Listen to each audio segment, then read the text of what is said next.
What's up, YouTube? Carlitos here. Today, I'm very excited to show you guys my new guitar. As you can probably tell, if you know me, I'm a huge Pantera fan and Dimebag Darrell fan. Dimebag is probably one of my top three favorite guitar players ever. I fucking love that guy. Anyway, so I've been meaning to get this thing. I've been obsessed with this guitar since I was like 14 years old. But until now, came across one brand new, picked it up, and I'm super happy, and like this thing looks freaking badass. Anyway, this thing is sick.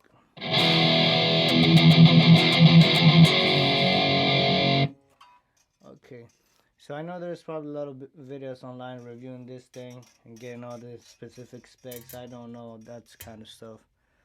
I just, I just like the instrument, and I'm gonna go over a few things, and mostly the sound of the how it sounds, which it sounds pretty damn good. I'm not surprised, but it sounds amazing. Starting with the pickups. Now, I never use this pickup. It's just me, It's not metal enough for me. But I'm gonna start by reviewing this fucking thing.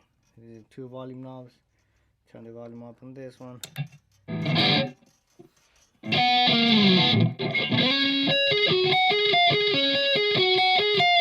Let me turn up some reverb on them.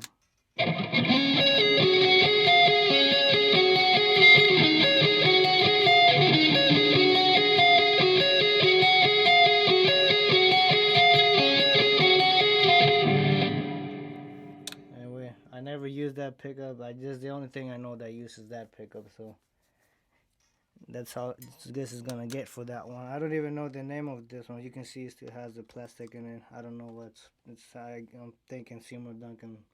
Who knows what it's called? But the exciting thing is this thing. So back in the day, Dimebag had a Bear Lawrence XL 500 XL, something like that. And this is the Seymour Duncan version of that thing. So you can see right there, it has a little tiny signature that says Dimebag, which is pretty cool. But again, it's off the production line. It looks a little bit different than a regular pickup like this one, but it sounds freaking killer, man. This thing sounds insane. So you can see, I don't know if you can see this. My setup is nothing fancy. I'm not running, Dimes gear and shit, but I got the Line 6 head, 150 watts, which I'm bypassing. The sound is coming from my Digitech RP 500 pedal, which I base off a dime tone. It's a tone I like anyway.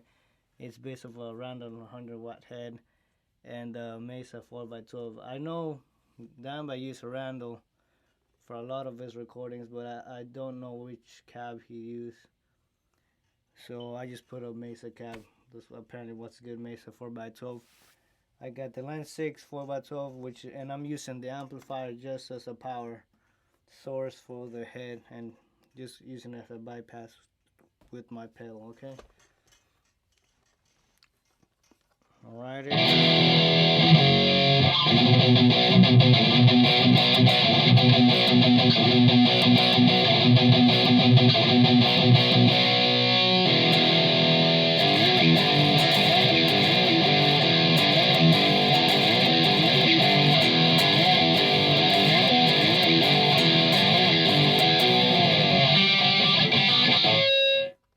So you can see this thing is super hot, and it's not distorted in a way that it sounds like fussy, crappy distorted. It's more like a crunch tone turned up to like 11 or 12. It's a really hot pickup. It doesn't take a lot to make it, chug, and it sounds good.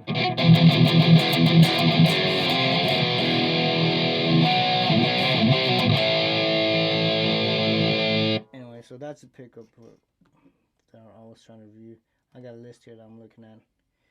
Again, size now. Let's talk about the size of this thing. This thing is a showpiece, as much as it is a shred machine. But here's the thing. If I put it beside this, my LTD Aero guitar, the Dean Dorset, the Dean's a really big instrument. The Dean ML. This headstock, it's massive. Look at this thing. It's huge. And overall, you know, the points and shit, it's a really big guitar compared to, like, you know, let's say a fucking Dinky or Soloist, Jackson Soloist, or Randy Rhoads model. Those things are pretty tiny and lightweight. This one's not heavy, you know. I thought it'd be a lot thicker and heavier, but it's not. It's not. It's just not much heavier than the Flying B right here.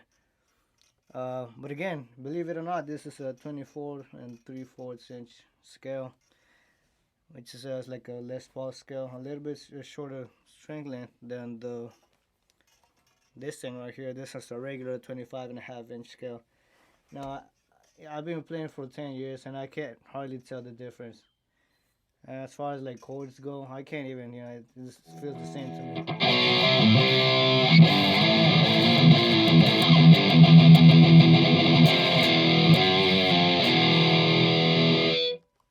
What I could tell sort of the difference was in the higher frets. It's about 1% easier to play this, you know, long stretches with this smaller scale. It's not gonna make or break it. You know, it's pretty much feels the same thing. It's just a tiny bit easier to play in this thing than it is to play the 25.5 inch scale. Again, I don't really. It's just maybe kind of a preference thing. I did notice the strings feel a lot tighter because I'm using, I don't know what string gauge Dimebag used to use, like fucking 9s or 10s to 46 or something. But I use 10s on the bottom and the 52 on top, okay? So this one's pretty regular, but this hand is super tight and chunky. And I'm tuned to E. I don't mess with weird tunings like Dimebag. I'm just doing regular E, you know. Why mess with other stuff?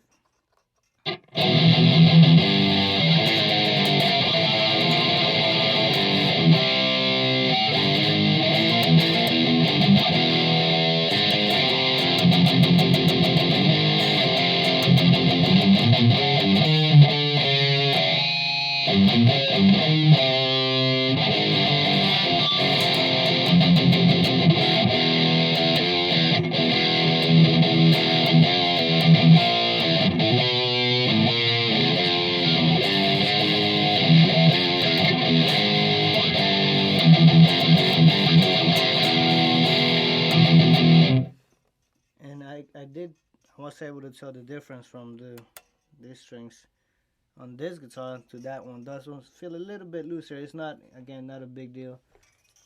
Completely fine with me to have them extra chunky strings. And now let's go with the tone. Again, the tone is amazing. Let me unplug this thing for a minute. Oh, I'll do it at the end. You know what? Fucking unplug this. I'll be right back. Let me put this over here. Let me show you a tone comparison in comparison to this fucking thing. Again, the pickups on this thing is pretty crappy. I mean, they're good if you know, but for me, they sound shitty.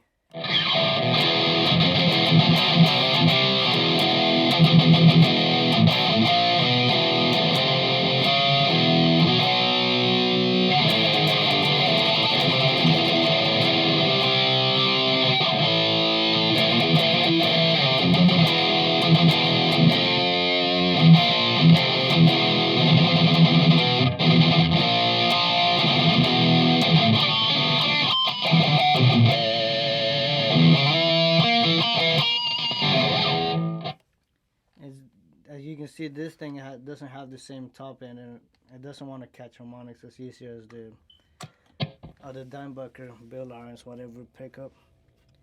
Still sounds okay for the ESP design pickups, but it's not. It doesn't sound as good as this thing. Well, one thing that's kind of funny is this 80s style input jack. I'm like, who the fuck puts it there? But it is what it is. It doesn't make the thing sound bad or look bad at all. It just is what it is. Instead of being like over here on the fin or the back or whatever.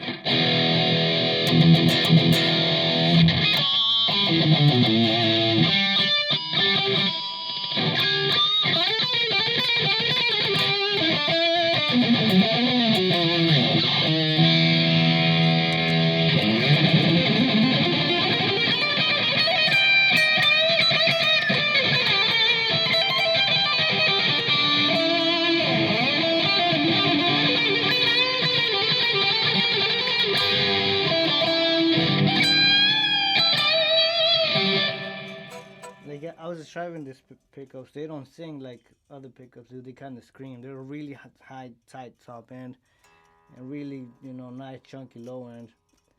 And it's not as fussy as that thing. That thing just sounds distorted.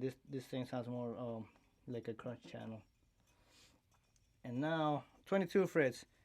Now I've had 6 guitars by now, and over my 10-year guitar playing period, career, whatever. And the first guitar I had was like a Strat with 21, 22 frets. Who cares? But I've always since then I've had like 4 or 5 guitars with the 24 frets, and it's kind of more like OCD. You want to have the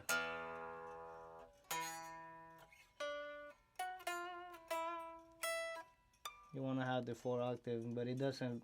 I guess at the end of the day, it doesn't really matter because you hardly ever play the 24th fret E, unless the song calls for it. The song has the fucking thing on it when it's written. But you don't really need it, so not that big of a deal. I would love to have a 24 fret, but it doesn't fucking matter. It just is what it is, man. Again, let's go with my setup. Like I said, I got a skinny top, heavy bottom strings, heavier on this end. I put an extra spring to combat the fucking heavier gauge and being up to E standard. I think this thing might be set up for like, I don't know, E flat, sharp, whatever, Diamondback tune to. But I put the extra 4th spring. Super low action, no busting this thing at all, and it's like right down there. You can get lower, but I mean, why even get lower? It just plays fantastic, sounds great. I don't use the whammy bar, but it just fucking has a Floyd. It doesn't matter. I'm kind of tired of using Floyd. I've had like 5 guitars with the Floyd Rose, floating bridge and shit. Unless you are into that using the wow thing, it doesn't. It's cool when you set it up, but it's a fucking pain in the ass. But it stays in tune, so that's a plus. And yeah, like I said, compare the guitars. There you go. Now to the playing. Sorry for talking so much, but let me go to the playing.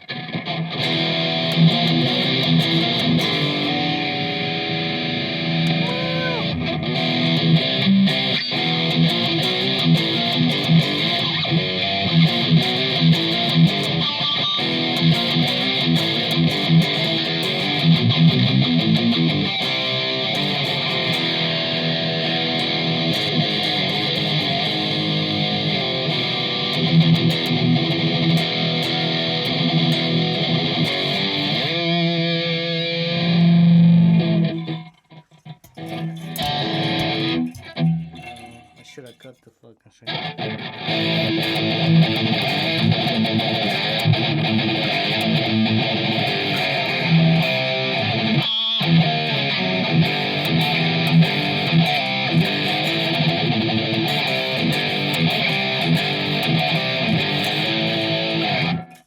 Forget my shitty playing, but I'm really rusty on the Pantera stuff. I haven't played that stuff in ages.